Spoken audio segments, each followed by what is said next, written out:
binaries are not binary. There are many things, right? They might be just.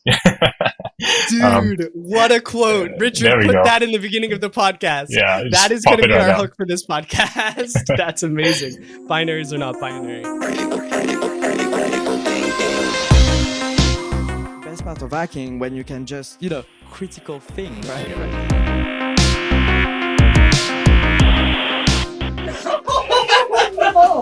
Yeah. Dude.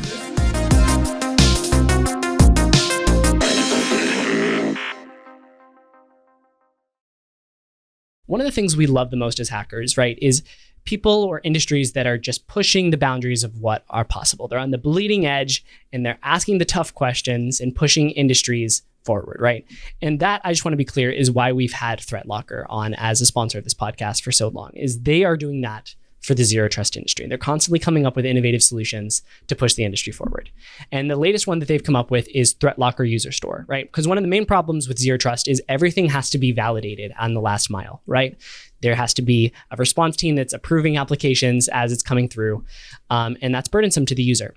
And so they decided to preload that compute, right? And approve a set of applications in advance that ThreatLocker users can utilize to accomplish their business goals. For example, if they're trying to download sketchy PDF file reader.exe, instead, the user store will give them instant access to Adobe Acrobat saying, hey, why don't you open it with this one instead, rather than having to go through the whole response team. It's instantaneous, it's quick, it's preloaded. That's another way that ThreatLocker is pushing the industry forward. All right, let's go back to the show.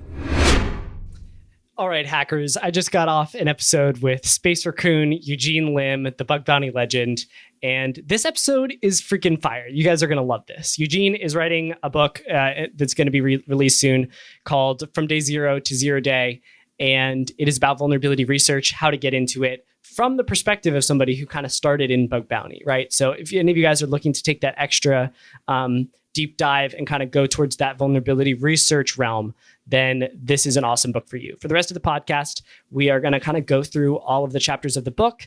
And I asked Eugene, okay, listen, each of these chapters has one little tidbit of gold in it that you got to give to the listeners. And then he just kind of gives that to us here on the pod. So, you'll get a lot of value out of this podcast. A lot of the tips that he gives and the perspectives are extremely valuable. But of course, getting your hands on the book is going to provide a much more in-depth understanding of all of these things that he's talking about. So Eugene was kind enough to give us a discount code for the critical thinking listeners. The discount code is 0 day deal. We'll go ahead and put that on the screen now. 0 day deal. And that gets you 30% off when you buy through No Starch. I have bought the book. Richard put the confirmation up on the screen now. And I will be reading it, especially after this episode. And there's also a free chapter on binary taxonomy, which is essentially what are the different types of binaries? How can you reverse them? When you look at a binary, how do you know the next step? Super helpful chapter. That's available for free now. So if you want even more of a taste of the book, you can go grab that. Let me see. Let me look at my notes real quick. Yes. Also, we are going to buy 6 copies of this book and give it away to the Critical Thinkers tier in Discord. So if you're not already in the Critical Thinkers tier, head over to ctbb.show/Discord, hop on in there, and you'll have a chance at winning one of those 6 copies that we're going to give out to the community as a way to support Eugene and thank him for coming on the podcast and sharing such amazing tidbits. So I think that is it. Yep, that's it. Enjoy this episode with SpaceRaccoon, Eugene Lim, the man, the myth, the legend, and the guy, and for any of you watching on YouTube, that this plushie is related to right here. All right, let's go. All right, my man, Eugene, welcome back to the pod, man. It has been, 117 episodes since you last came on the pod. So thanks for coming back on, man. Yeah, it's great to be back. Nice to be talking to you again, Justin. Yeah, man. That's crazy. The pod has evolved quite a bit since that first. I think you were the first guest interview we did on the pod. So I don't even know if I want to tell people about that. Actually, I'm sure that episode was super sketchy because in the beginning we were figuring out so many things. But I appreciate you bearing with me when I was a less experienced podcaster. No, I bet. I mean, I kind of also don't want people to read that because I kind of recall I was talking about like using an Excel sheet to keep track of my targets back then. And, Oh my gosh, dude. Yeah. We were. It was a different era. It was a different era back then. But we are moving into a new era, and that era will be supplemented by additional learning materials that are being released. And the top of that list is From Day Zero to Zero Day, which is your new book. What a title, man. Yeah. That is beautiful. I love that. Yeah, it's a really interesting story about that actually, because when I first pitched this book to No Such, the title was Product Security Assessment. And just straight product security assessment. Yeah, product security assessments. Like so exciting, so cool. But obviously, I'm glad it's evolved since then. And yeah, dude. Did you come up with this yourself? Did the team come up with it? Did Darsh come up with it? No, I came up with it. I think I was just kind of playing around because they were just like, "Hey, think of a better title." Kind of boring right now. It's like, okay, go back and think about it. So yeah, that was an interesting process. Yeah, that's great, man. I love how they're just like, yeah. So we're gonna need you to go back and come up with a better title than what you've got. Yeah, boring. That's good, man. Okay, so I guess I'm really excited to get my hands on this thing. I'd like to hear a little bit. You released the table of contents for what the contents are going to be, and it looks to me like this book is on vulnerability research, right? Mm-hmm. And how to get rolling on that, which I think is an amazing topic because vulnerability research is such a niche skill. And so much of it is like, all right, now I'm going to go do vulnerability research, and you're like, I don't know how the heck to do that, but I'm going to try to go find vulns, So I think this could be a great primer on where to start.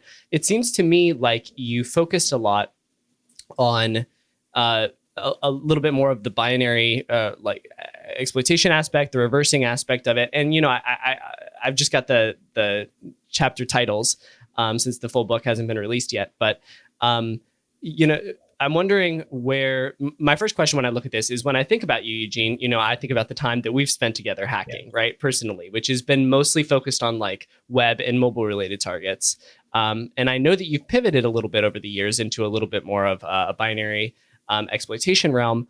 And I'm wondering if the stuff that we talked about, the stuff that we've worked on together, doing the more web aspects are covered in this book, or whether this is targeted a little bit more towards binary exploitation.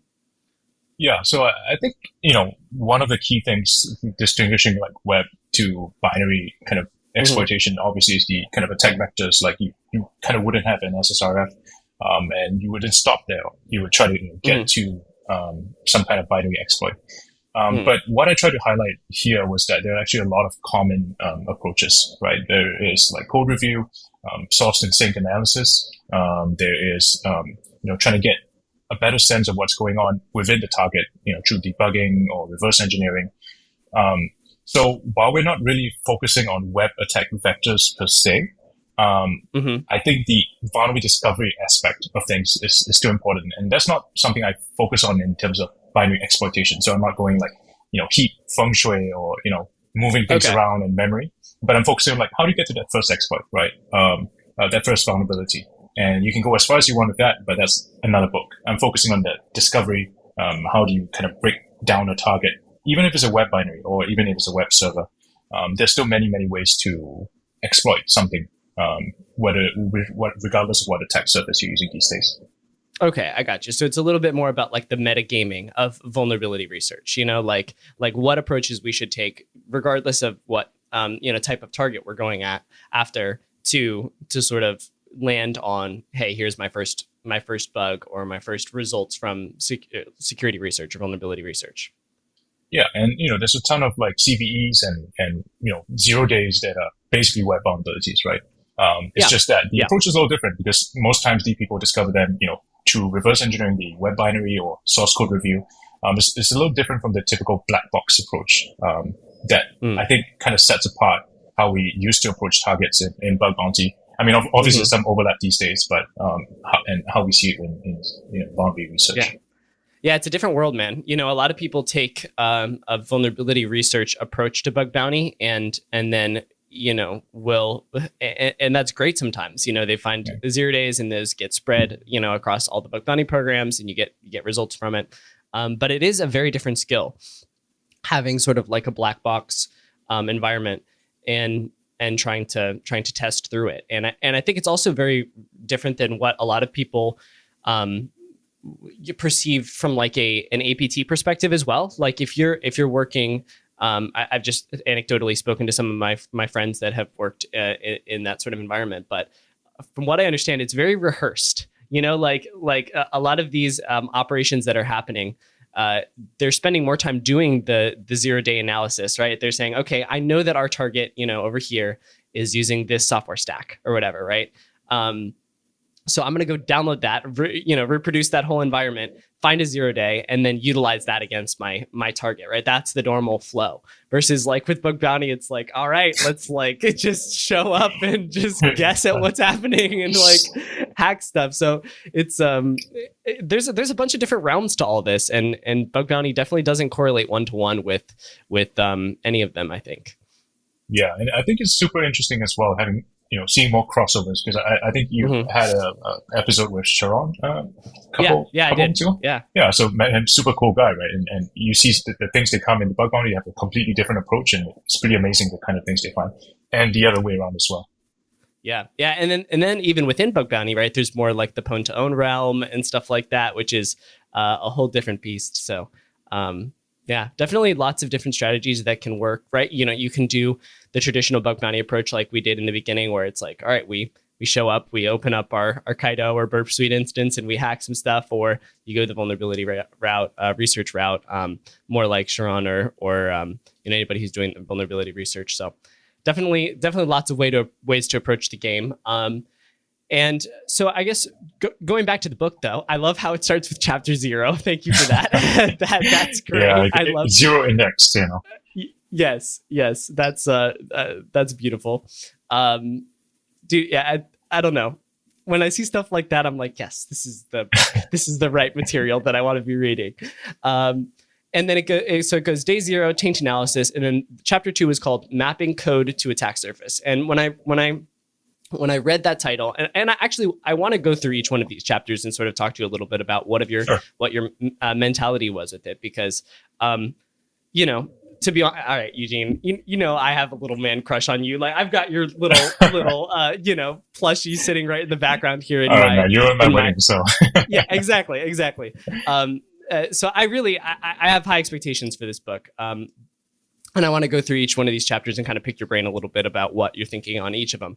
But the one that stood out to me was chapter 2, mapping code to attack surface, because it really reflects one of the principles that I talked about.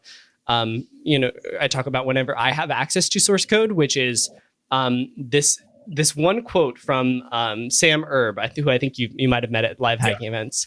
But whenever I was a little bit younger of a hacker, and Sam and I were hacking together, and I was kind of looking up to Sam, as like this guy that has been more experienced in industry. He says, I always like to play this game called the find the endpoint game. And essentially, he's using an app and he looks at, his HTTP proxy and says, oh, here's an API endpoint. Let me go find where that API endpoint is triggered in the client side code and where it is, defined in the server side code. And then just kind of work backwards from there. Like what routes are adjacent to that, what functionality is adjacent to that, and then just use that to make sure you're getting the full picture of the application. And that's such a simple concept, and it has worked so well for me whenever I've done source code review.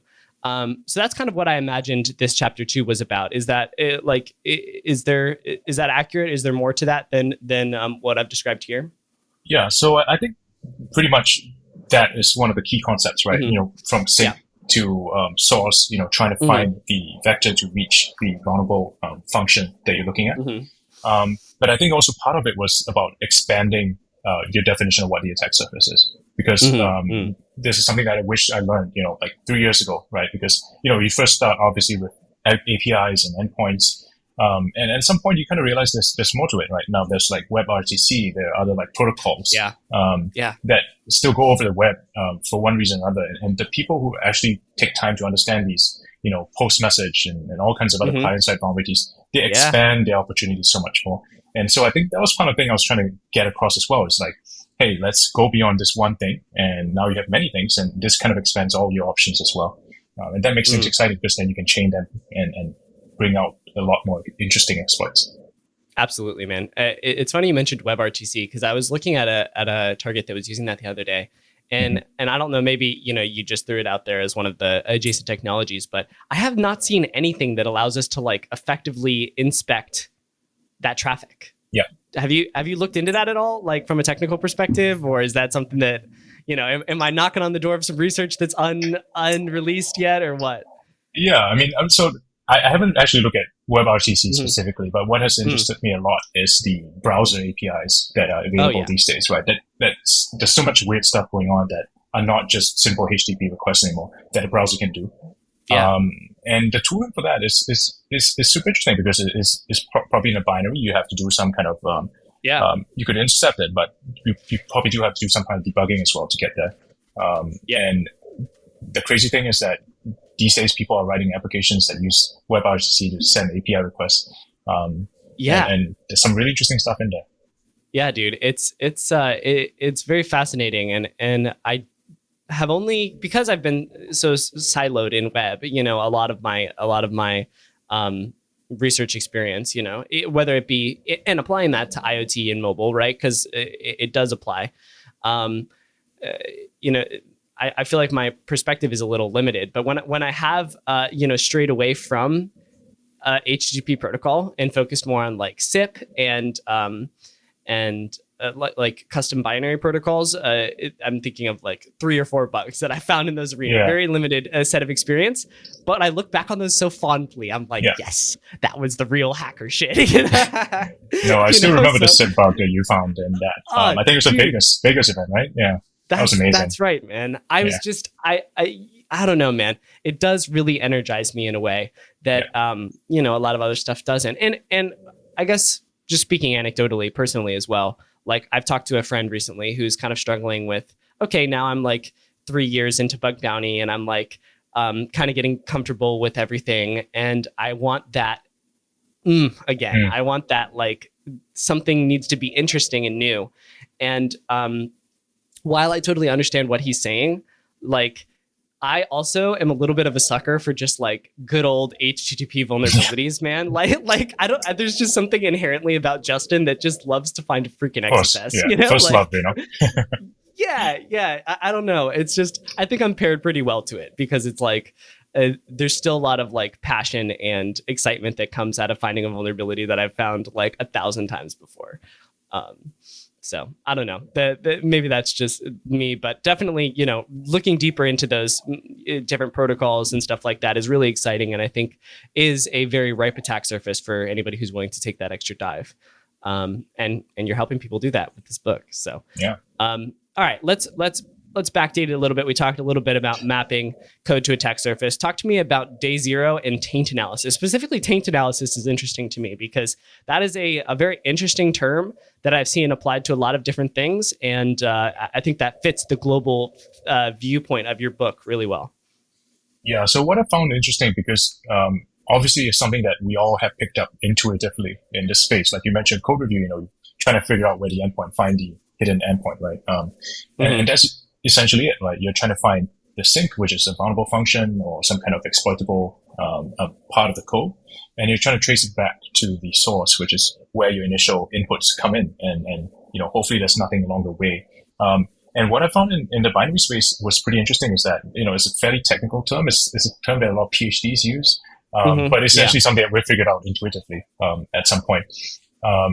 And the key thing about this is that once you're doing like code review, while doing it manually is one way of doing it.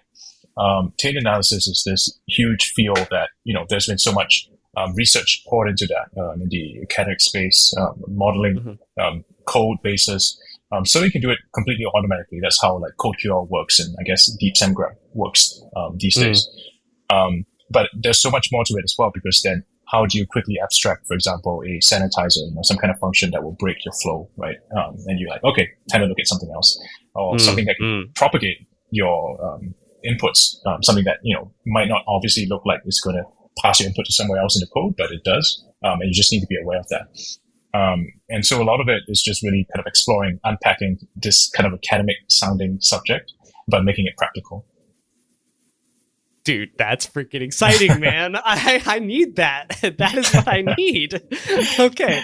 That you know, because there is a lot of that, right? And there is a lot of I think a lot of really positive stuff comes out of the academic research that is done into cybersecurity, and I think we'd be a fool to disregard that. But I feel like there's two juxtaposed worlds. Yeah. Right. In security research, in a lot of ways, you've got the guys that are a little scrappy like us, you know, that like that prefer our little like 2-page blog post, and like, you know, maybe the research is really in depth, but you know, it's pretty to the point. It's not really necessarily sharing the journey. You know, it's not really conducted in a way that is as academic sometimes or as thorough.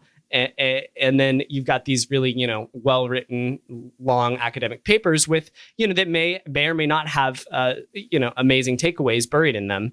But, you know, when we try to access that academic research, sometimes it's a little bit, what's the word? A little bit overwhelming, you know, because it's like, I don't know how to read this. This is like its own language.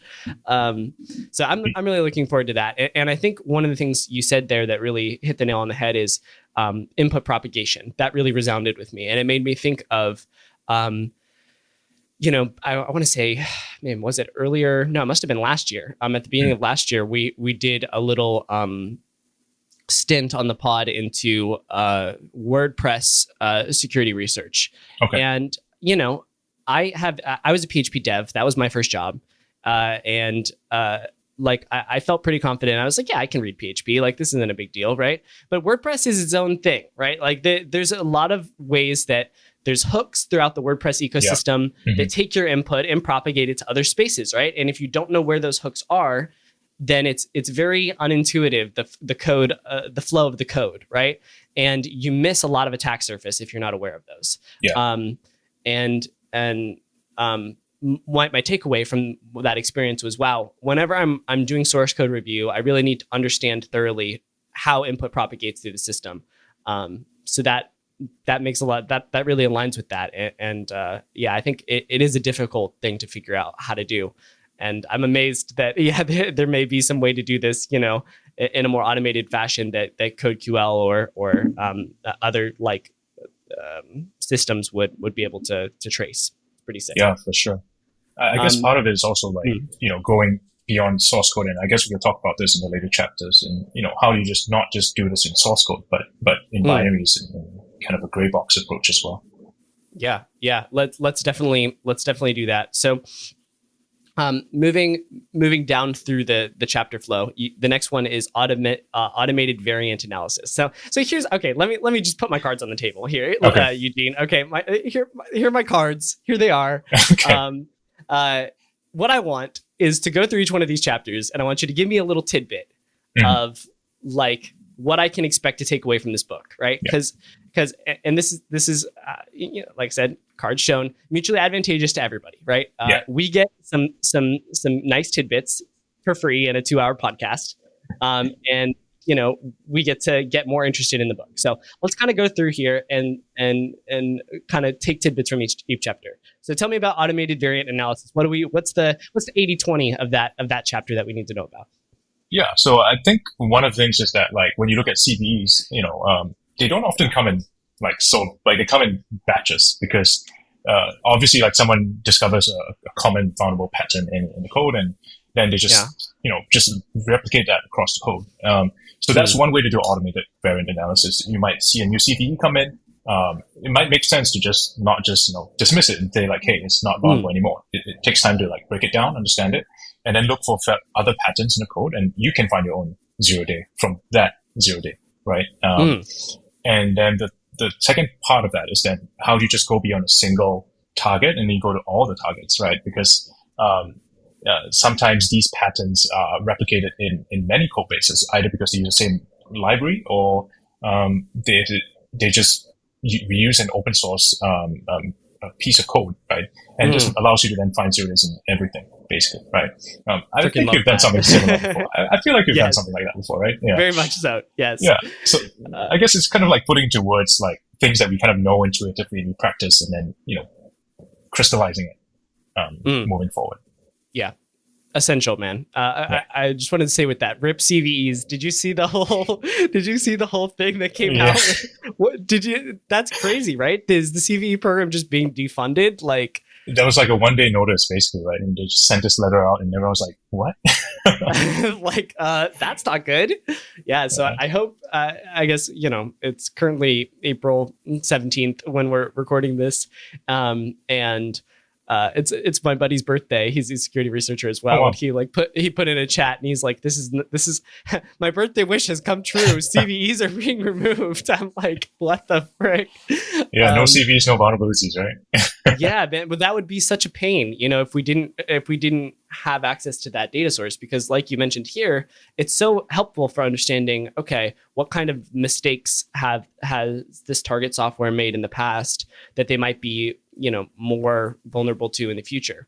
So yeah, I hope they get that. Yeah, that I sucks. saw this funny tweet where it was like, now is the time to bring back like bug track, like that mailing list where people just used to dump 0 days and be like, all right, bye. Yeah. Bye-bye. Yeah. Full disclosure. No coordinated nothing. Let's go. Nope. That's crazy, man. Yeah. I mean, hey, if everything got full disclosed, I wouldn't complain. I probably would complain, but I would be a little bit happy too. So right. I don't know, man. I feel like over the past couple of years, but bug bounty is an amazing thing, man. But it also does turn you into a little bit of a green hat, right? Like I was at this Google live hacking event a couple weeks ago, and I was talking to a guy that was very instrumental in making a decision that makes browser exploitation very difficult. Like from an XSS, utilizing XSS perspective. And I was like, "What the heck's wrong with you? Like, why would you do this?" And he's like, "Dude, we're trying to make things more secure." And I'm like, I get that. But you just made my job so much harder. And he's like, yeah, that's literally my job. And I'm like, fair enough. So yeah, that makes sense. Okay, moving to chapter 4. This is binary taxonomy. This is one of the ones that is available online for free now. And I told you right before we started recording that I printed this whole thing out, and I intended to sit down and read it last night before the pod in preparation, but some family stuff got in the way. But I did jump over, and it seems to be, just understanding how different, environments, binaries are structured, and getting access to source code from different types of binaries. Like, can you tell me a little bit more about that? Like, is that explanation correct? Yeah, for sure. I think part of it is also trying to write for me like 3 years ago, right? When I was doing like web, and your friend as well, who's kind of like, hey, I've kind of like learned all these things in web, and I want to find something new, right? And how do I get there? And part of it is really just like demystifying like binary boundary research, because for a lot of us it's like, whoa, IDA, Ghidra, like sounds hard, man. Can't read assembly, Yes, that's me. Yes. Right. Yeah. I'm here. I am your target audience. Wow, great. Yeah. So part of it is like, binaries are not binary. There are many things, right? They might be just Dude, what a quote. Richard, put that in the beginning of the podcast. Yeah, that is going to be our hook for this podcast. That's amazing. Binaries are not binary. Okay, I'm sorry, continue. Yeah, I mean, some of them are literally like Node.js apps like bundled into Electron, JS, right? And you can just unpack it and read source code. Some of them are like Java, where it's pretty much like an Android app. You can, again, decompile them to pretty readable source code. Yeah. You can also... And what a game changer, right? Exactly, yeah. Jeez. And of course, some of them are like compiled code like Golang, but there's still a lot more that you can do with all of that. And so part of this like introductory chapter to like binaries, to reverse engineering, which is the second part, is about firstly demystifying that to make it seem a lot more approachable. It's like, hey, there are multiple ways you can approach this target. And you and I, we've experienced this before because we have dealt with like hardware events, and we've dealt with, software events, right? Where it wasn't just a web app anymore. It was just this scary looking, like, I'm not even sure if it's like life hacking desktop events, app. like classified or not, right? Desktop app. Let's just go with that. Yeah. And what I found in those life hacking events was that like a lot of people actually got stuck because they tried to go back to like web lot of time. But for those who like went a little bit further and tried to actually look at this desktop app, they got like so many bugs, so many interesting bugs. And ones that were not that far below the surface, right? Yeah. Like, I think that it was very kind of you, Eugene, to, of all these chapters, disclose this chapter for free online. Because I think that this is one of the biggest game changers and one of the things that people really do shy away from. Like you're saying, is like, okay, it's a binary. That's not me. I don't touch that, but if it's, if it's a .NET binary and you just like drop it into .peek and boom, there's the source code, it becomes much, much, much easier to find these vulnerabilities. So just having an understanding of, what kind of binaries exist out there and what format you can get them to, that you don't have to throw them all in Ghidra or whatever and like jump through, each individual bit. That is an absolute game changer. So definitely recommend to the viewers. Well, first, of course, I'll recommend to the viewers, you need to go buy this right now.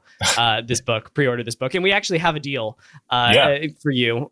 When do you want to do that? I guess maybe tell you what, Eugene, I'll put something at the beginning of this podcast, actually, with this code. But the code is 0-day deal and we get 30% off. Is that right? Yeah, 30%. Yeah. Okay, cool. I'm going to put that at the beginning. So everybody who doesn't take as long to be convinced, TLDR, exactly, can go ahead and grab it. But absolutely, the binary taxonomy chapter is out there. So I'd recommend to any of the viewership to go read that and at least understand when you are approaching a binary target what your options are. Because it's so much easier to work with Java or decompiled .NET than it is to deal with just black box or trying to throw all of this stuff into Ghidra. Okay. Moving back to chapter 5. This one's titled Source and Sync Discovery. This has been a reoccurring debate on this podcast, Eugene, of where, what do we do? Sources to syncs or syncs to source?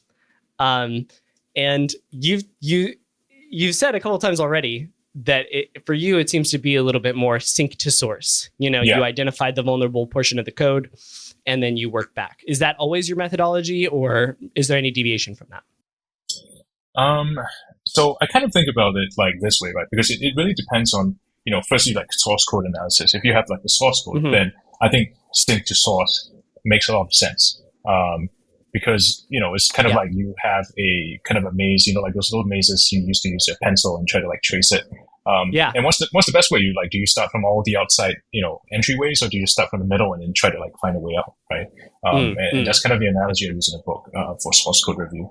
But as you can tell in reverse engineering, I'm kind of like, a little bit of both, right? And I think the key thing is understanding all the sources and the syncs available to you. And part of it, what I discussed later on in the book, is that, like before like JNDI, Log4j was a thing, right? No one kind of thought about JNDI exploits because it was just this thing that came up in a conference once, and then kind of faded away.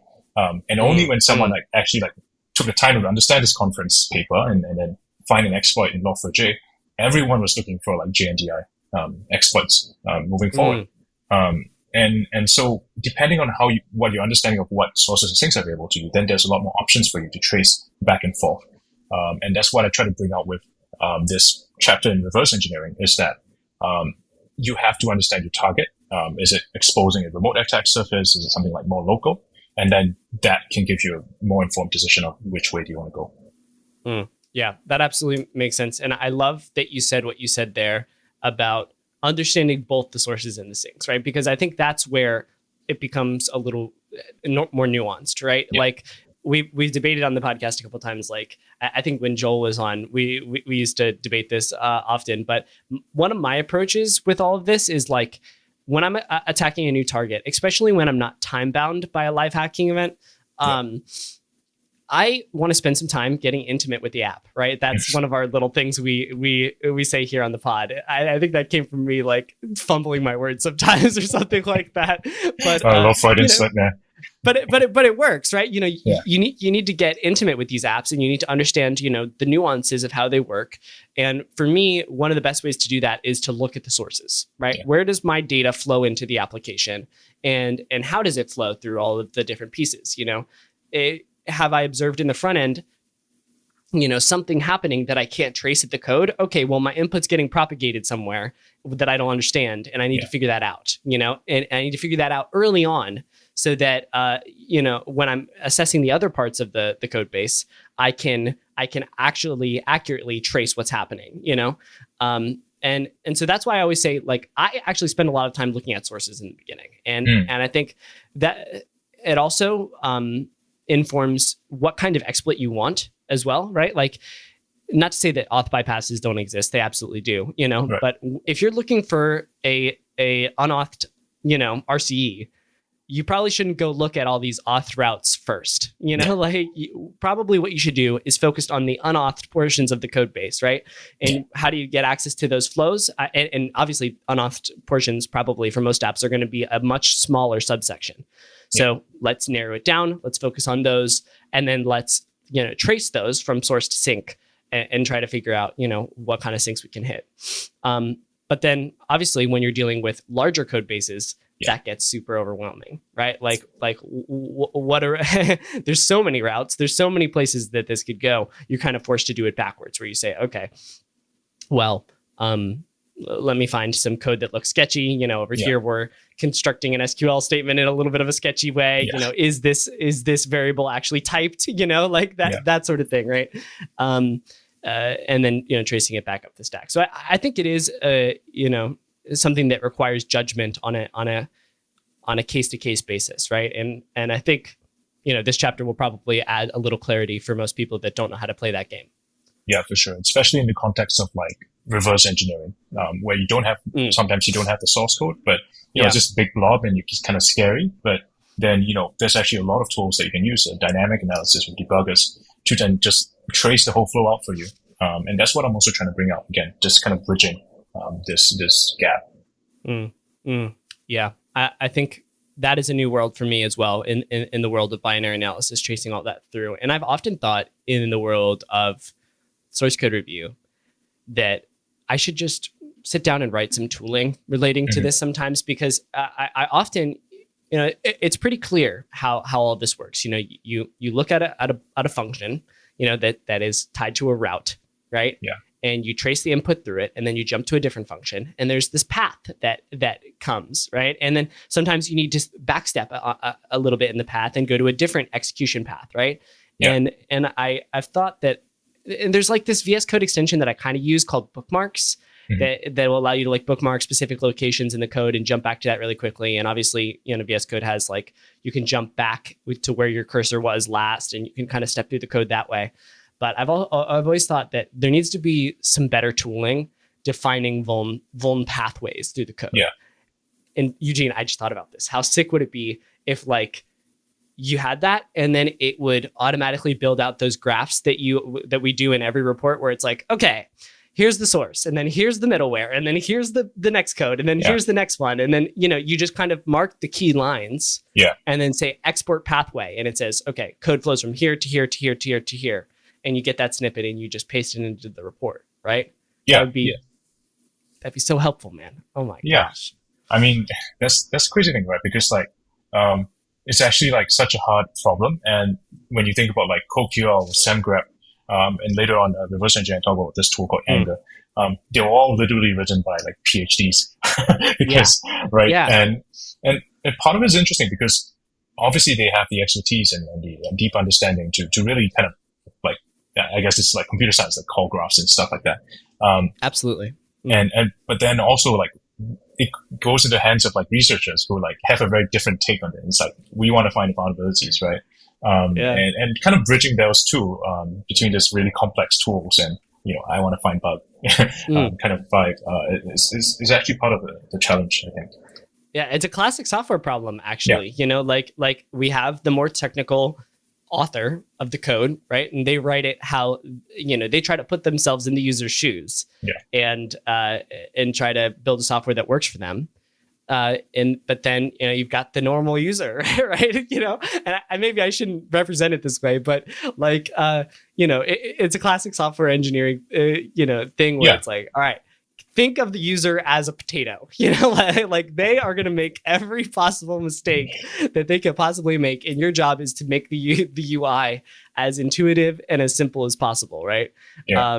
And yeah, I mean, that applies to us, super technical researchers as well, that, sometimes the software isn't always going to be as super intuitive. And I think that's why there's a lot of room for things like this, right? Where you, Eugene, have taken the deep dive on some of these softwares and taken the deep dive on some of these, patterns, and make it a little bit easier for people to sort of step into that and feel like, okay, yeah, I actually do have a little bit of grip on how some of this stuff works.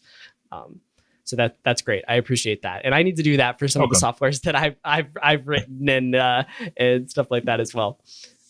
Okay, chapter 6, hybrid binary analysis. Hit me.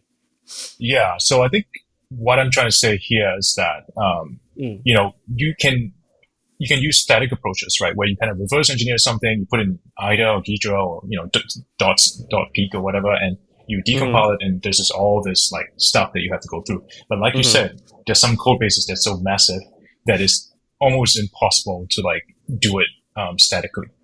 Then the other approach you have is hybrid analysis, where you use like Frida, right, to write hooks. To step through a program, like, I guess .peak is something you can use as well in a debugger. And this gives you a pretty good understanding of the application. But it's only like what you can reach in that application. And what I'm trying to do is that you can actually kind of bridge these two approaches. And I mentioned this earlier, there's some tools like Anger that do something called like symbolic analysis. Where they try to combine both approaches, static analysis and simulated like dynamic analysis, to really kind of give you the best of both worlds, right? What's the challenge with static analysis is that there's too many things to look at. And what's the thing about dynamic analysis is that, hey, you can only like look at the things that you are like stepping through at that time, which is kind of the limited functionality you can access through the app. And by combining the two, you can actually get a lot more information, but also a lot more focus in understanding an application. So this is kind of the most, I think, challenging chapter. But I think if you actually understand the tools that are explained in this chapter and you walk away with it, you can actually get really, really good binary boundary discovery as well. Yeah, man. I hear you talk about this, and I've heard lots of other people come on the pod and talk about like the importance of using debuggers and sort of dynamic analysis. And I'm sitting here, getting ready to ask you the question, like, how important is dynamic analysis really? Because it is a pain in the ass to get a debugger set up sometimes. Like it really is. And I'm sitting here and I'm realizing whenever I do, I'm a big client-side hacker, right? Yeah. Whenever I do client-side hacking, where do I live? I live in DevTools, man. I am constantly in DevTools, right? And like is setting breakpoints and reassigning variables so I can, simulate pathways through other parts of the code and quickly validate whether if I can bypass this one sketchy looking thing, is there even a vulnerability there in the first place, right? And that's exactly what this is, on server side as well. So yeah, it's extremely important. If I needed to spend a couple days getting DevTools hooked into a website, I would totally do it. 100%. Exactly. And so I think it is worth the pain.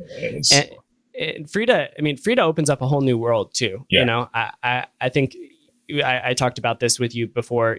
At that same event where.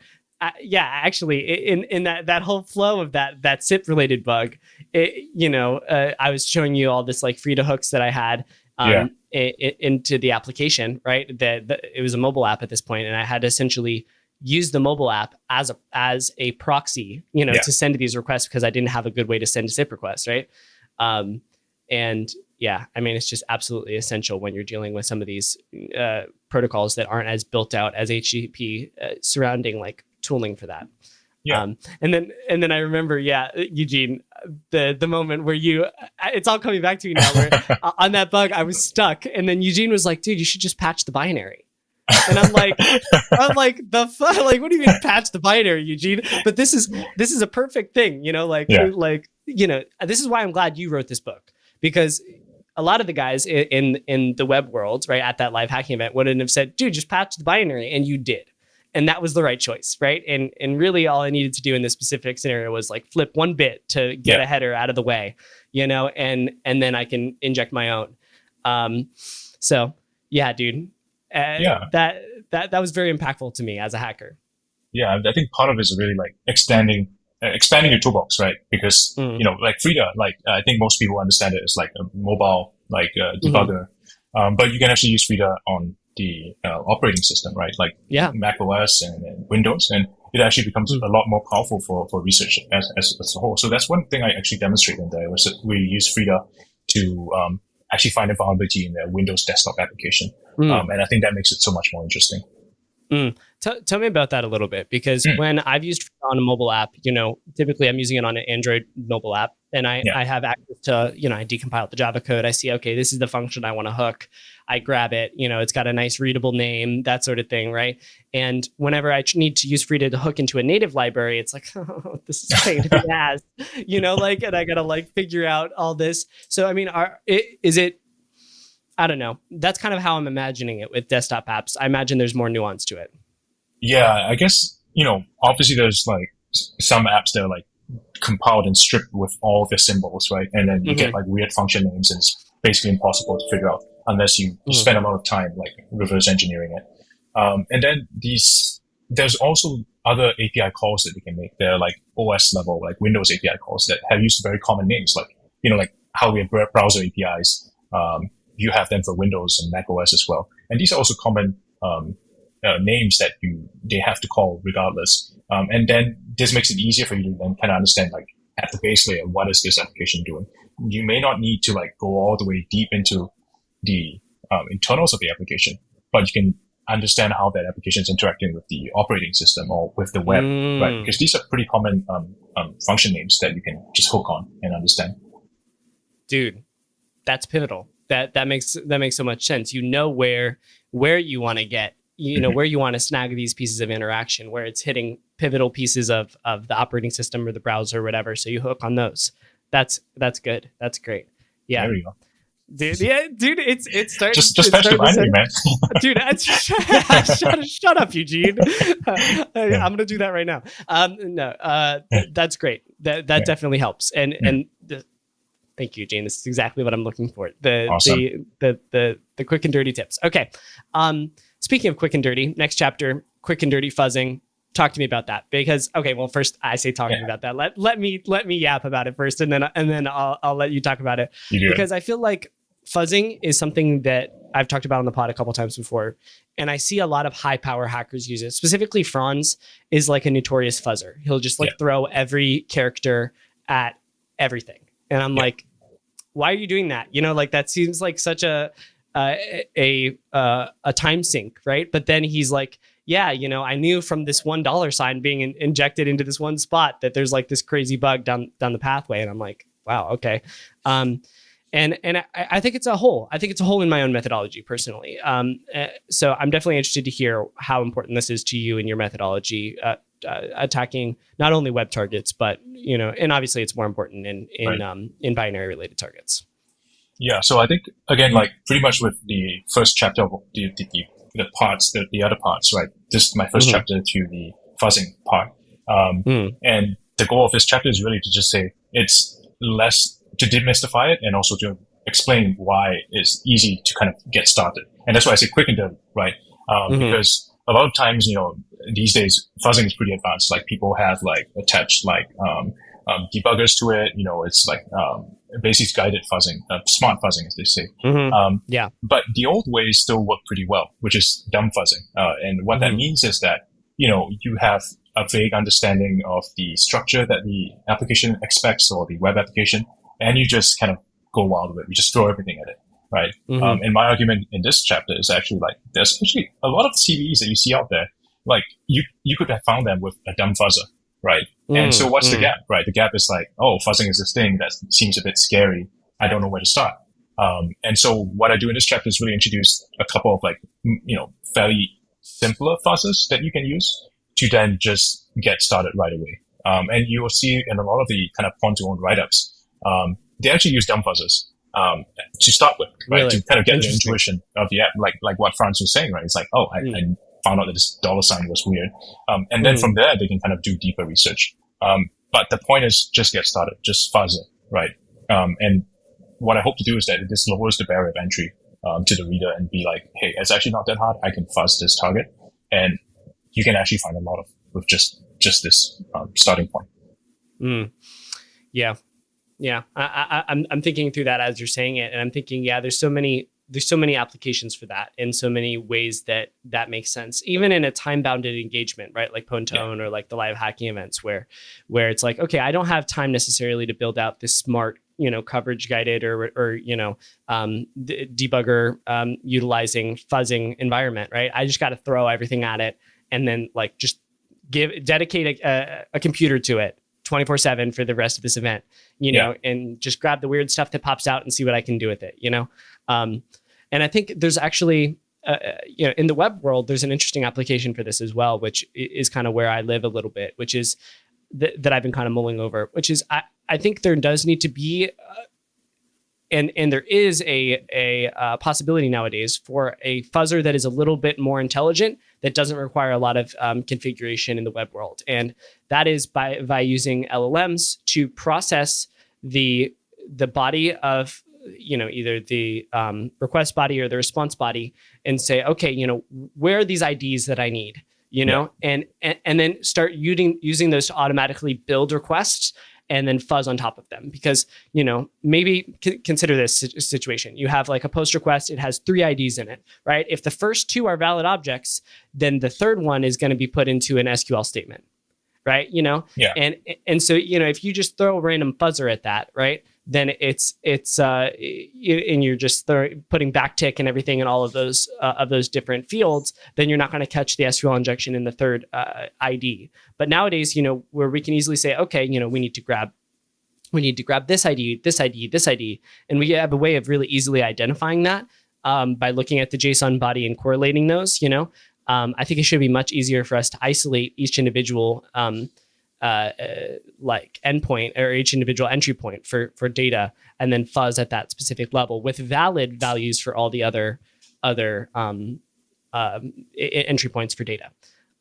So I guess that's a little bit the opposite of what you're saying, because in web, but I mean, it applies it definitely as well that like Franz was saying, there's lots of value from just throwing a basic fuzzer at it without thinking about too much configuration. And then, you'll get a lot of results out of that. Yeah. And obviously you're not just spamming like this huge stream of random bytes, which is fine. But with even just a very basic understanding of like, hey, this expects like a JSON text, or hey, this expects like a Word document, and with some understanding of what that Word document format should look like, then you can fuzz a bit smarter. But you don't have to like go all the way and like try to build something too complex. You can just get started right away. 100%. Yeah, and I was also recently talking to someone who. What information should I give about this? Let's say someone who is on the receiving side of a lot of really, really complex, extremely high impact reports, right. To pivotal technologies. And one of the things they were saying was, and these are things that probably, the researcher gets paid somewhere between $500,000 and $1 million per bug, right? S1 does. Yeah, right. As one does, right? There's maybe like, as one, literally one, no, but as a very few, handful of researchers in the world do. And one of the things that they were saying was oftentimes this is like a prime example of like taking the application and bending it to your will, you have, let's say you've got a delivery mechanism, but you've got like 6 different layers of, okay, I got to break this technology. I got to break this technology. I got to break this technology along the way. Right. And if you're trying to make more complex endpoint or exploits that really like get you all the way to, unauthenticated RCE, right? A lot of times you do have to address these technologies that are a little bit, lower down in the stack. For example, when you're attacking iOS or something like that, I believe a lot of the bugs that have come from that are attacking like the image parser, right? Because you just like send an image in a text message or something like that, and then iOS is like, oh, let me parse this image, and then they blow everything up, right? Yeah. And that's very relevant to this fuzzing piece. Is like, okay, I have an entry point, and my gadget then becomes, now the app is automatically parsing a JPEG file, like, right? How do I use that gadget to trigger a insane flow of vulnerabilities? And the answer to that has to be, you've got to be a dynamic hacker that can take, okay, now I've got this app using this parser. I need to fuzz the heck out of this JPEG file and see where I can, trigger crashes, and then kind of utilize that to build out the full chain. Super important fuzzing in those sort of scenarios. Yeah, it's pretty insane because some of these, like you said, these complex chains, I think there was this really, I can't recall exactly which format it was, but it was this really complex one, like a year or two ago, where it was like this guy literally built like a Turing machine, right? Or a Turing complete machine using like all these little gadgets. Oh my gosh, wasn't that crazy? I saw that. That was crazy. Yeah, that was nuts. And it all starts with like this little overflow or like, integer, underflow or, use after free. And you just need to find that first gadget, right? And then you can start building, because we can build that quite intuitively. And, just throwing a stream of bytes sometimes might just land you that one. Yeah, man, it's crazy. When you think about gadgets, we talk about gadgets a lot on the podcast as like as a building block of exploit development. And yeah, in those complex situations, like one gadget might be, now we're parsing a JPEG file. And I'm like, oh my gosh, like that is the shittiest gadget I've ever heard of in my life, but is absolutely essential to a lot of these exploits. Okay. Chapter 8, Chapter 9, coverage guided fuzzing and fuzzing everything. Tell me a little bit about each one of those. Yeah. So for coverage guided fuzzing, I think this goes beyond like what I said earlier, which is dumb fuzzing, right? And this goes to like smart fuzzing, which actually like what you described earlier with LLMs is like a really interesting way of talking about smart fuzzing, right? Because the goal of smart fuzzing is that with each kind of new input that you fuzz, you randomize it or you send something new, you get some information back that tells you a little bit more about what your input did to that application. And then you use that information to then write smarter inputs, right? You might use that in the binary sense to like reach more parts of the application, because you're like, hey, now that my input looks a little bit like a Word document, it opens up this function that calls like parse Word document, right? It doesn't just reject it from the start. And then the fuzzer is like, okay, now I can just keep building on this initial Word document and fuzz on it instead of trying to fuzz something completely new.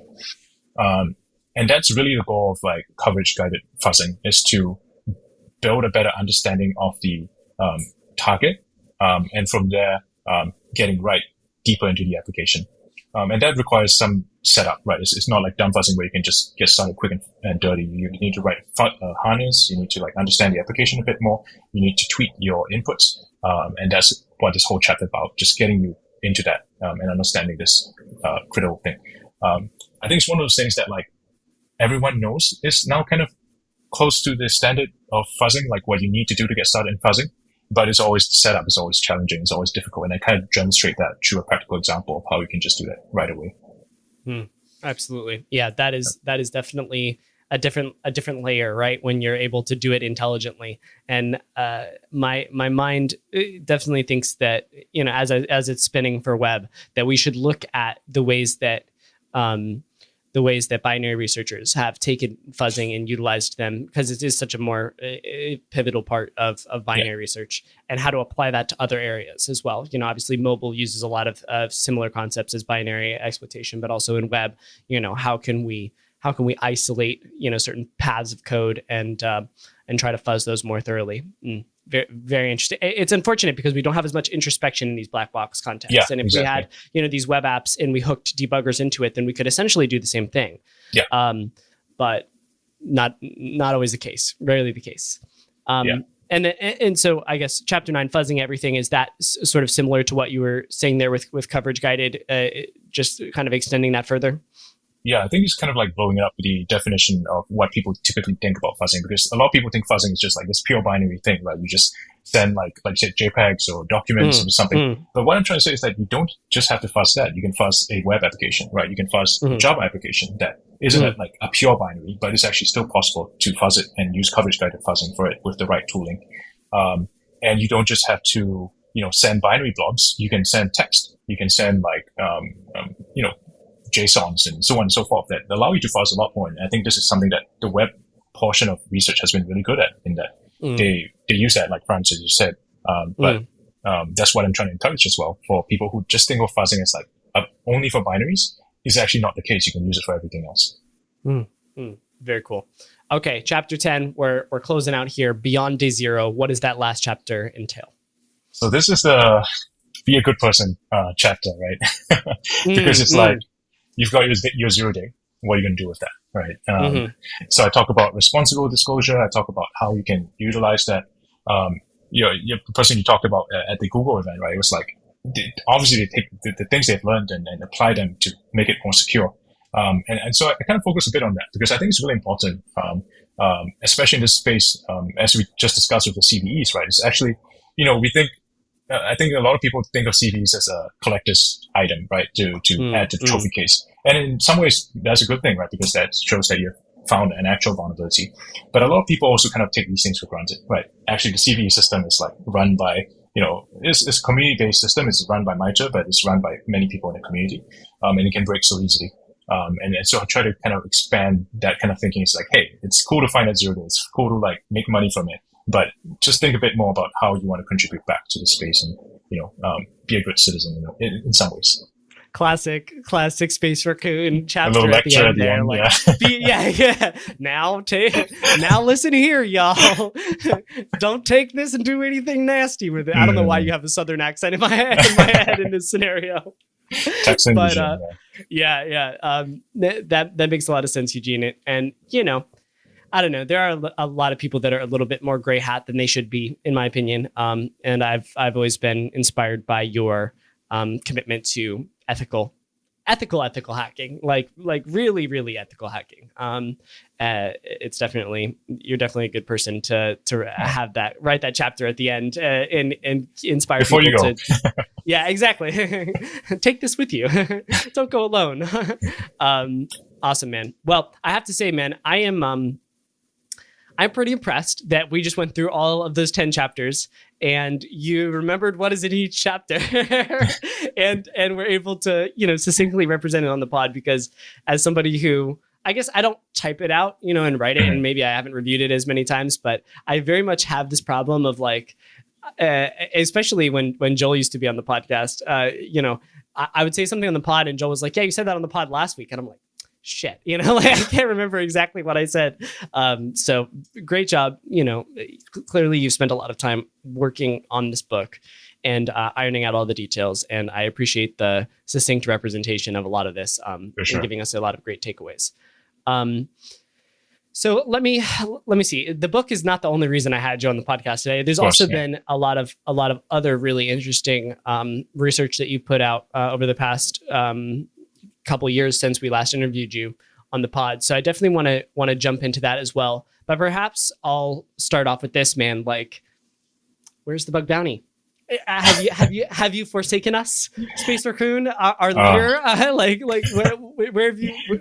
Are you gonna be participating more? Or do you think you see yourself more solidly in the vulnerability research realm and the other realms that you participate in security? Man, yeah. So this is like a great question, right? Because like part of me like was like that Google Web guy you talked to, right? It's like coming from the offensive space, I think we all know like there's some targets that are like rich veins of gold that you can keep mining again and again, and there's some targets that like are like terminators, right? You kind of like shoot them once and you blow them up, and then they come back stronger, right? And that's something I really admired when I first started out bug bounty, and this is something that I've been spending a lot of time in, obviously my day job. How do you kind of build things better each time, right? And use that offensive security to do that. So that has been a chunk of my time. And I think for me, the boundary research has also been super interesting because it gives me more time to, just do things with less pressure. I would say, I can focus on topics that are interesting to me, but may not necessarily like lead to a bounty, right? And I think this is something that allows me to send things for conferences and present at them and share some research and be part of the community, but also do it at my pace. And obviously a lot of it has changed in the past few years as you were there, right? And that has given me some time to take a pause. But I think one thing that's interesting about this community is that people come in and out, right? They, maybe they get a job and they have to work on a job for a while. And then after a while, they're like, oh, got this itch that I want to scratch, right? And they get back into bug bounty and hacking. So yeah, definitely I see myself as like, hey, this is kind of the season of life where I'm in. But it may come, a time when I'm back in the... May come back round. Yeah, exactly. So yeah, definitely. I think it's just a way to keep me sharp, but I love what I'm doing with Foundry research right now and diving brings a little tear to the eye, Eugene. Like it's the circle life cycle of bug bounty, hacker. Man. It is, man. It really is, and I think you do see that often. You see people cycle through, and some of the most talented hackers I've ever met, yourself included, have come in for a stint in bug bounty. Made their appearance at the LHEs and at the top of the leaderboard, and then moved on to something that more aligns with their goals of lifestyle and interest and stuff like that. So as somebody who considers themselves a bug bounty lifer, it's sad for me because I see my friends come and go in the meat of the community, right? Being in the code, but we always get opportunities like this to sit down and catch up, and the cool part of it is that as long as you are staying in offensive security research, which most everybody does at the end of the day, because it's hard to go back to blue team after you've spent a long time in red team. Like, wow, this is so fun. Then we always have things to compare notes on and cross-disciplinary lessons learned that we can share. So it is fun, man. I think that for me as a full-time bug bounty hunter, that I don't have a lot of aspirations besides full-time bug bounty because it affords a really nice lifestyle of a lot of flexibility, good income, the ability to do a fun podcast like this where you get to interview brilliant people. But I definitely understand people that have different goals. Especially your goals, relating to governmental work, right? So could you talk a little bit about that? I don't want to put you too much on the spot because I know for sure. Yeah, but like how do you get fulfillment from that? Why is that something you've chosen to do?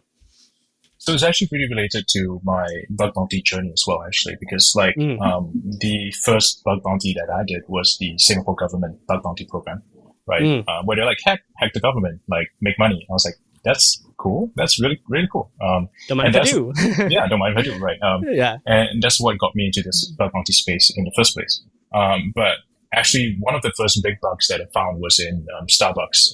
If you recall, back then it was. I recall. Yeah, I mean, there was like hey, $3,000, and somehow that made headlines. It's like everyone's like, why did they just pay $3,000? But to me, that was a lot of money, right? But not everyone might know this, but like a few years down the road, there's another headline where Starbucks in Singapore was actually hacked, and a lot of people in the countries, their details were like leaked and sold online. Oh, right? wow. And that was actually a point of reflection to me because obviously I was still a very active participant in the Starbucks bug bounty program. But I was a good boy, obviously. I stayed in scope and all that. But I was like, hey, this guy maybe they found it in where I was looking at, or they found it somewhere else. But they made a different choice, right? And they decided to basically break people's privacy and bring out cash out on the situation. Yeah. And to me, I was like, okay, so how can I fix this, right? And that's what really motivates me a lot in this work. And it's an interesting work because making like Google, right? I think they were talking about the high assurance web framework thing where they were able to eliminate XSS or bring it down to one XSS a year, right?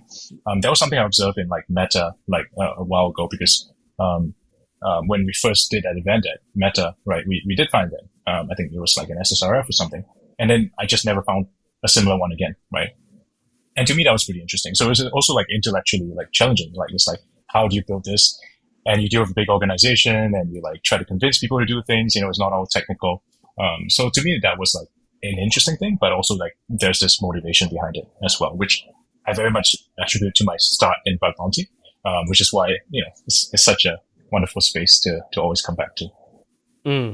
So what you're saying is you're inspired by that to to look at these systemic vulnerabilities that pop up in Bug Bounty. And in Bug Bounty, we have such a clear motivator to, highlight these systemic vulnerabilities over time, right? Financial gain. And how do you Google it? How do you meta it and say, all right, that's never going to freaking happen again? Like, and being on the side of how do I help eliminate entire bug classes for a specific, entity as a whole? Yeah, and it's a hard problem because like not everyone has Google's budget or Meta's team, engineers, like top engineers, right? And that's the interesting part, and that's what I think is interesting about public service. Yeah. This is exactly what I was saying before, Eugene. My green hat is screaming, "Screw you!" Right? No, but absolutely, it's a 100% fulfilling problem, and to solve, right? Because you do reduce a lot of risk.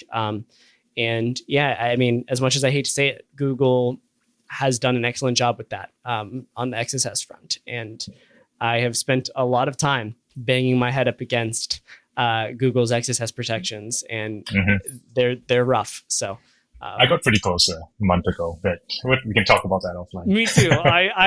We will talk about that off air. Yeah, I have to compare some notes with you.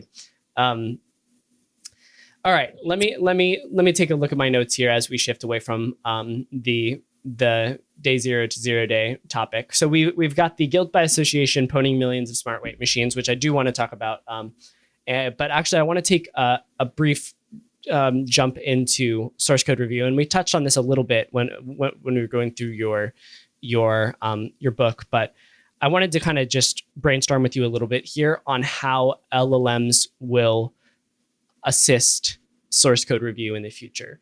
Because I was going through some of your blog posts, and I think I noticed in one of those that you were using VS Code, and I've actually started recently using Cursor and utilizing sort of Cursor's LLM integration while doing source code review. Yeah. And it's been very helpful for kind of closing some of the gaps that I'm like, where does that function go? And it's like, it's over here. And I'm like, okay, solid. And so I'm wondering if you've played around with that at all, or if you see any pathway moving forward in the source code review realm with this new tool that we've all got in our pocket. Yeah, so I've definitely been playing around with like a lot of these LLMs. Copilot is one of them, and it's an obvious problem for LLMs, right? Keep having all that context about the code base, and I think that's the most powerful thing about LLMs that kind of represents almost like a shift from the 1 or 2 years ago when everyone's like, "Hey, SamGrep, CodeQL, right? Write these like hard-coded rules that are fairly brittle. Either that or you're going to get a lot of false positives." But with LLMs, you can build a very strong context about the entire code base that you might not be able to have in your head. And I think that's the key thing that I see with LLMs. And one thing I hope that scales a lot more is that you don't just find the surface level vulnerabilities. You actually find the vulnerabilities that require like deep understanding of what the code base is doing, which I actually do think that LLMs can be very good at. So in this space, I think I haven't really seen that deep understanding in a sense. It might just, need to pay for a lot more tokens. But that's what I think is the end game there. And once you hit that, it does feel like you can rely on LLMs for a lot of these like vulnerability research and findings. Yeah, I don't know if it'll ever get to this spot because Cursor is such a new technology or whatever, or maybe it's a couple of years down the line. But it would be really cool to see like Cursor build into their models, or build into their product some security researcher oriented features where it's like agentified source and sync analysis, where it's like, actively navigating through the code, grabbing the pieces of snippets that it needs, correlating sources and syncs. I think that there's room for a product there for sure. And as I don't know, I've also described our tool in Kaido Shift as like the Cursor of this. But I think the reason why I say stuff like that is because Cursor was such a mind-boggling moment for me when I started using it, of like, wow, this is a totally different thing than what we're currently used to. And I think there's a lot of applications for that in the security realm, and that is one of them. So definitely Definitely excited for that, man. No, yeah, I think people should be so excited for it. It's just like, you just got to try it, right? Like, just sit down and use it, and then you might kind of understand it and feel really like both like oof and also like wow, right? And I think it's also like interesting that you mentioned that, because it's true, because a lot of these like enterprise tools, they're kind of meant for like, companies, organizations, and the blue hat perspective is that, I don't want to get a high false positive rate. I want to make it simple. I want my developers to get like a lot of signals that are like accurate. But for us vulnerability researchers, we're like, sure, just give me all the false positives as long as there's like some gold in there, because we have the patience to go through everything, right? Yeah. And so it is very. And otherwise, we'd just be going through all the code, like exactly. Yeah.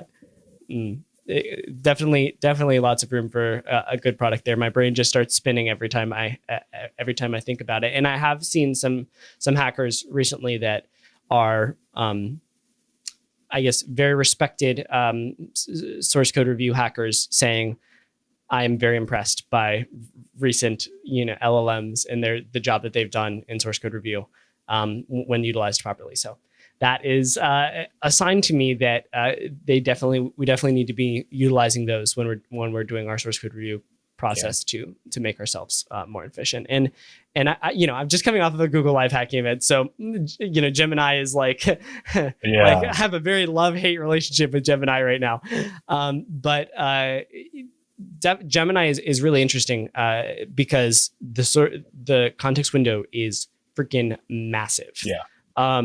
And that just allows the LLM to make a lot more human-like decisions, because it really does have a lot of, or even superhuman decisions, because it has so much context.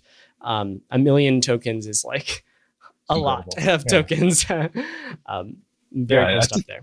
I think they released like a security-focused one as well, 2.5 for security. I'd be interested to see what products come out based on that, because there's a lot of opportunity there. Me too. I need to go suss that. Okay. Let's swing over to guilt by association, pwning millions of smart weight machines. We covered this actually on the pod a couple of weeks ago. I think we messaged you about it, but great write-up, man. It's great to see this sort of thing, and very interdisciplinary, right? It shows how web and firmware devices and all of that sort of integrates together. IoT, of course, scale is what we're talking about here. I thought Rezo's comment about your meme potential was pretty solid, of like how to find how much your ex-girlfriend weighs. That should have been the title, dude, for sure. I can see you blushing right now as we're saying it. Like, you would never, ever, ever name it that. So that's pretty great. But I guess as I read this, one of the things that comes to my mind is like, you have so many things you're doing. You're writing the book, you're doing the government stuff. Bug bounty is a thing that you've succeeded at so much. Why do you take the time to do something like this and go after a piece of, IoT, a seemingly random piece of IoT, just for fun, or what's the root? Yeah, so this is I think this is a funny story. Like, what actually sparked it was that like one day, like I was actually on holiday, right, and like went to the gym in the hotel, and then there was a weighing machine there, and I looked at it and I was like, why is there a Wi-Fi? Can we pause for a second? Yeah. What weighing machine? Yeah, there was. Why? This is a scale. This is a scale. Do you guys not say scale in Singapore? Oh yeah, we say weighing machine. Sorry. You guys say weighing machine. That's so funny. I'll say scale. No. You can call it whatever you want, Eugene. Like, weighing machine gets it across. I just, I totally didn't process it in my head. When I read it, I was like, oh, smart weighing machines, of course. Smart but scales, but like Rezo, as we were talking about this on the pod a couple weeks back, he's like, what? Why is he calling it a weighing machine? Like, it's just very interesting how like Singapore, UK, Australia, US, we're all speaking the same language here, but like there just be some out there random term, that's like completely different. It's very unlike other languages' dialects, because like, for example, in Japanese, there will sometimes be, different words that just totally don't make any sense at all, right? And you're like, what the heck does that word mean? And for this scenario, I totally understand weighing machine, right? But somehow the language has evolved differently. So I'm sorry to interrupt. You're in the hotel. No. There is a smart weighing machine there. So tell me about that. And it has this Wi-Fi symbol on it. I'm like, why is there a Wi-Fi symbol, right? And, it kind of like, touch the screen a little bit. Figured out it was like connected to the internet. I was like, all right, I'm taking a picture of this. I'm going home and I'm going to like start looking to this.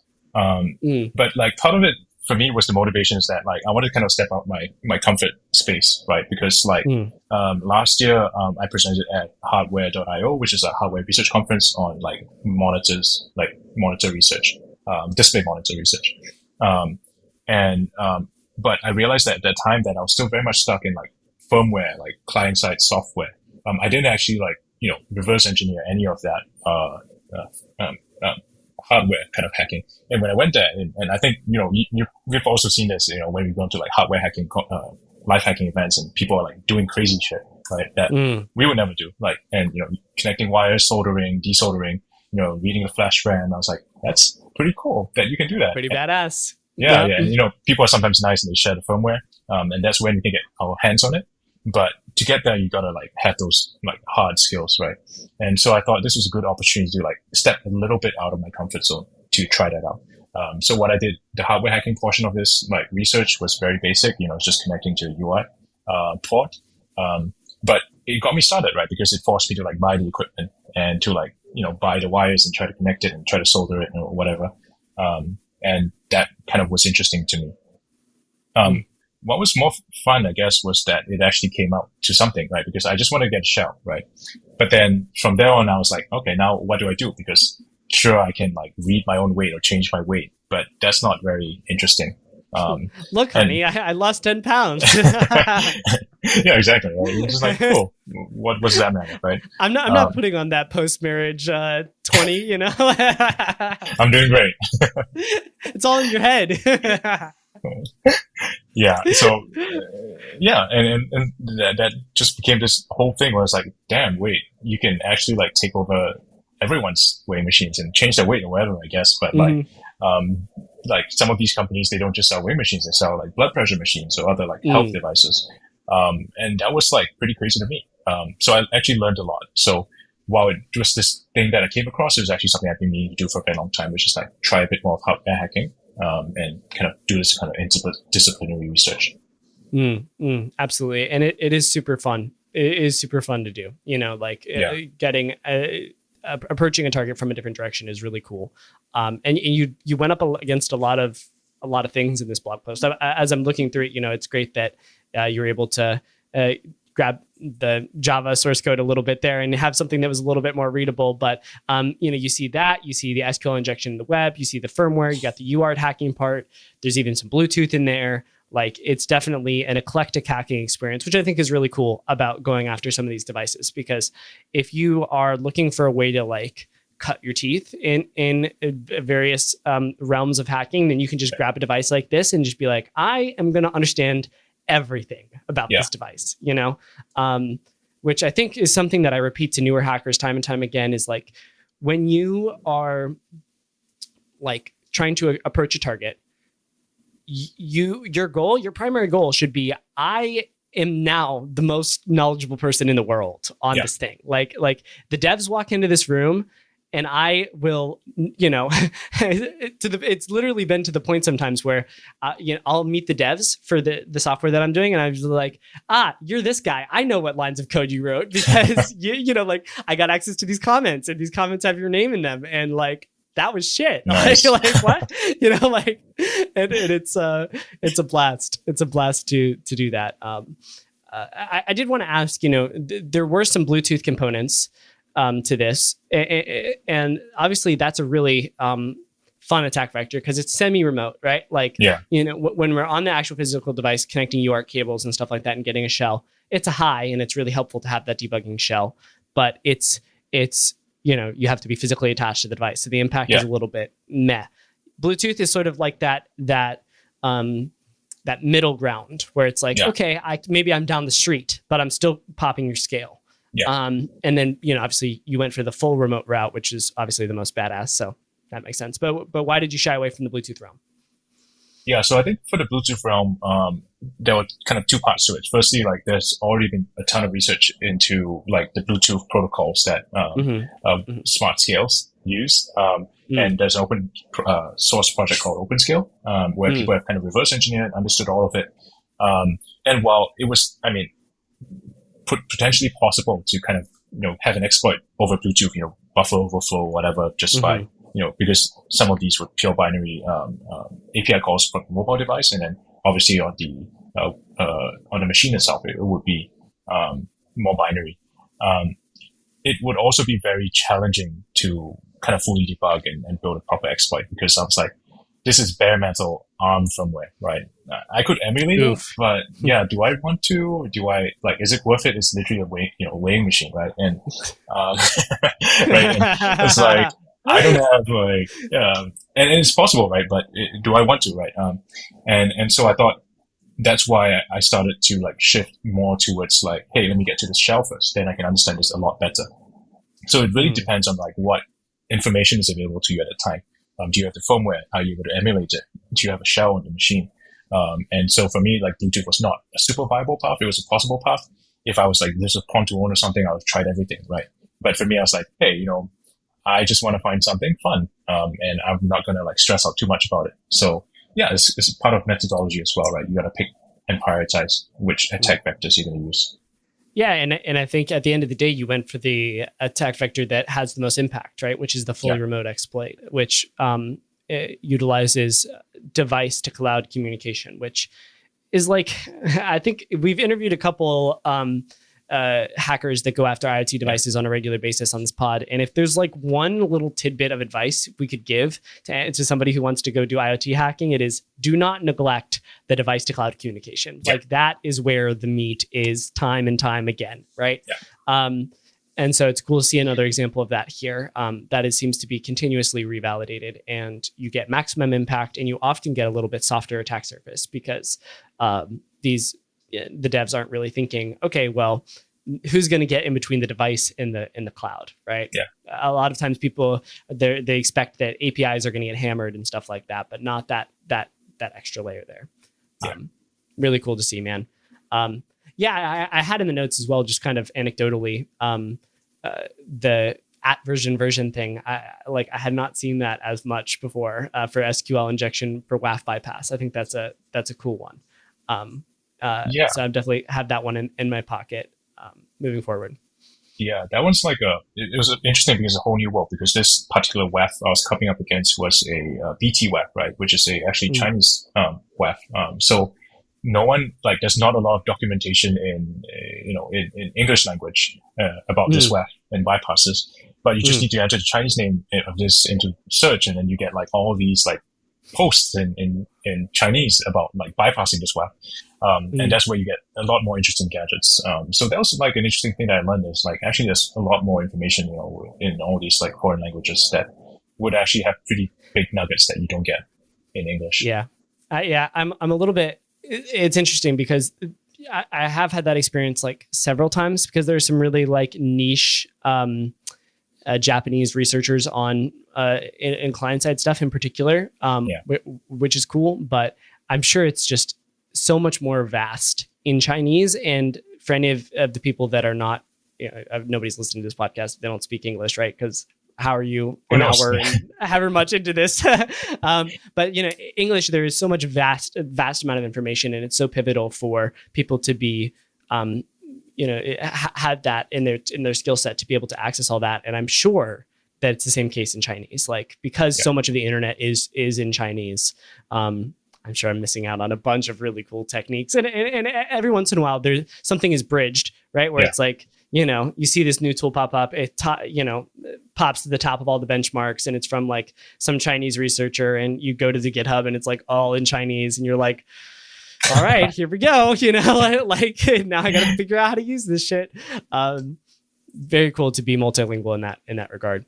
I did have one other question about this write-up that I wanted to sort of run by you, because it's sort of, in my mind, this is one of those worst case scenarios, super frustrating things that happened. So I'll read this quote. Despite correctly figuring out the right baud rate with my logic analyzer, my serial connection kept returning gibberish. After many hours of pain, I realized that my cheap CP 2102 USB to TTL converter was responsible for the issue, and using a more reliable FT232 finally got the results I needed. So what you were dealing with here was a flaw in the actual, physical device that you're using to interact with the serial connection.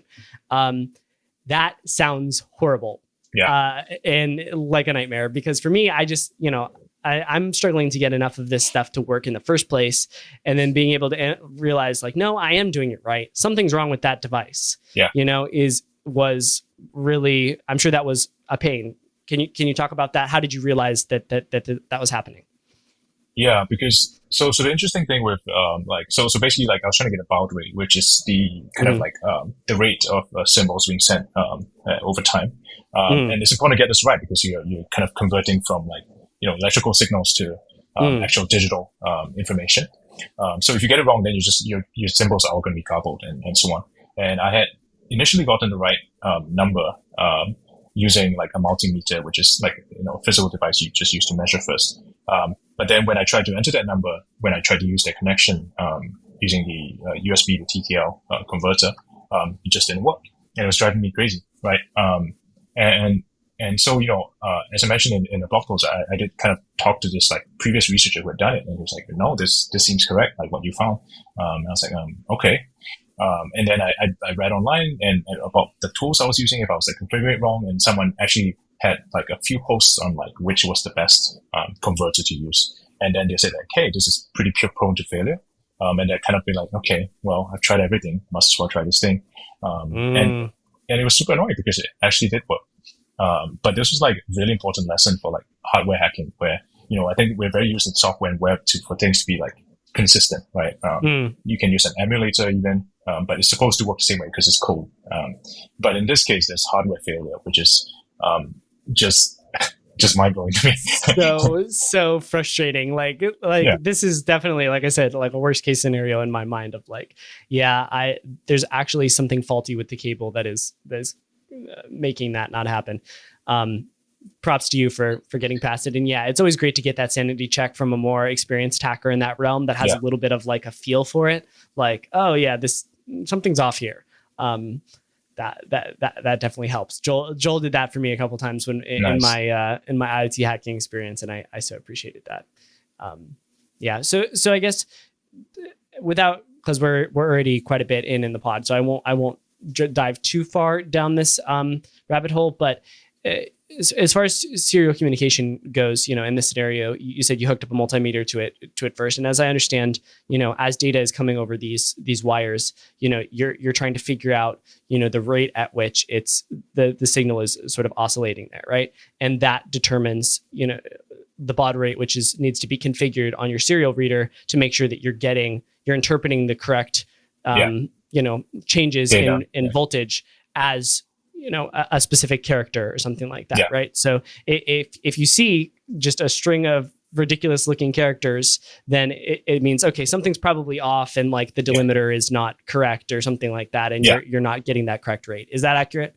Yeah, that's pretty much what it was. Yeah, sounds super frustrating, man. You're just looking at a string of like all sorts of random characters. And you're like, I know that it's there. I know that the data is something's there. Right? It's speaking to me, but it's all wrong. Speaking to me.